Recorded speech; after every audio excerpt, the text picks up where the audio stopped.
আজকে 2024 সালের ডিসেম্বর মাস আমি বাংলাদেশের মানুষের সামনে ভিডিওতে বলে যাচ্ছি বিডিআর হত্যাকাণ্ড নিয়ে কমিশন গঠন করবে না তারা। সাংবাদিক ইলিয়াস হোসেনের ভবিষ্যৎবাণী নিয়ে সামাজিক মাধ্যমে নতুন করে তোলপাড় শুরু হয়েছে। তিনি এক ভিডিও বার্তায় দাবি করেছিলেন, বর্তমান সরকার বিডিআর হত্যাকাণ্ড নিয়ে কোনো কমিশন গঠন করবে না। সম্প্রতি সরকারের পক্ষ থেকে এ বিষয়ে প্রকাশ্যে বলা হয়েছে যে বিডিআর হত্যাকাণ্ড নিয়ে কমিশন গঠনের পরিকল্পনা নেই। সামাজিক মাধ্যমে অনেকে বলছেন, ইলিয়াস হোসেনের বক্তব্য সরকারের গতিবিধি নিয়ে সঠিক ধারণা দিয়েছিল। বিডিআর হত্যাকাণ্ডের ঘটনা বাংলাদেশের ইতিহাসে এক ভয়াবহ ট্র্যাজেডি। 2009 সালে সংঘটিত এই ঘটনায় 57 জন সেনা কর্মকর্তা নৃশংসভাবে হত্যা হন।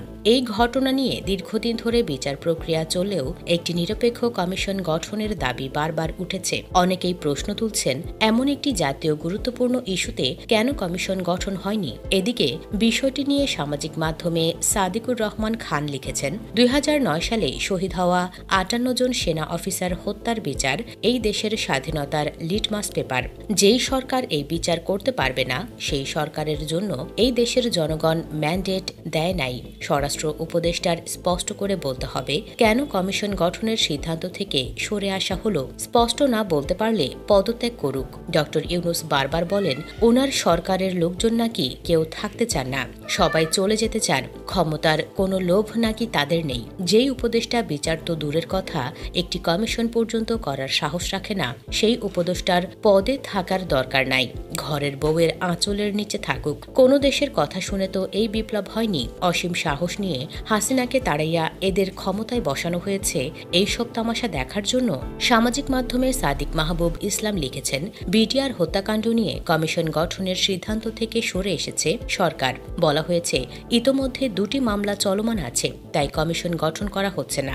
এই যুক্তি সন্তোষজনক নয়। হাসিনা আমলের যেই কয়টা অপরাধের তদন্ত এই সরকারকে করতেই হবে, তার মধ্যে এটা একটা। কমিশন গঠনের বিপক্ষে সেনাবাহিনীর অভ্যন্তর থেকে কোনো চাপ আছে কিনা, বহিঃশক্তির চাপ আছে কিনা, এটা জানা আমাদের অধিকার। আমরা বিশ্বাস করতে চাই এই সরকার আমাদের সাথে লুকোচুরি করছে না। অনেক জল ঘোলা হইছে এই ইস্যুতে, আর না। আরেকজন লিখেছেন, 15 বছরের ফ্যাসিবাদী শাসনের পথ প্রশস্ত করতেই পিলখানায় দেশপ্রেমিক সেনা অফিসারদের পরিকল্পিতভাবে হত্যা করা হয়েছিল। পরবর্তীতে সেই নরকীয় হত্যাযজ্ঞকে বিডিআর বিদ্রোহ বলে চালিয়ে দেয়া হয়। বিচারের নামে সাজানো হয় নাটক, যেটি এখনো চলমান।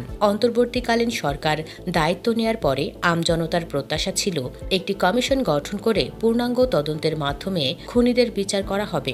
সরকারও কমিশন গঠনের আভাস দিয়েছিল, কিন্তু কোনো অদৃশ্য শক্তির প্রভাবে কমিশন গঠনের সিদ্ধান্ত থেকে সরে এসেছে সরকার। এই হত্যাকাণ্ডে বিচারাধীন 2টি মামলাকে অজুহাত হিসেবে দেখানো হচ্ছে। জানা যায়, বিডিআর হত্যাকাণ্ড নিয়ে 2টি মামলা আপিল বিভাগে বিচারাধীন থাকায় আপাতত কমিশন গঠনের সিদ্ধান্ত থেকে সরকার সরে এসেছে বলে হাইকোর্টকে জানিয়েছে স্বরাষ্ট্র মন্ত্রণালয়। রোববার 15 ডিসেম্বর বিচারপতি ফারাহ মাহবুব ও বিচারপতি দেবাশিস রায় চৌধুরীর নেতৃত্বাধীন হাইকোর্ট বেঞ্চকে এই তথ্য জানান ডেপুটি অ্যাটর্নি জেনারেল তানিম খান।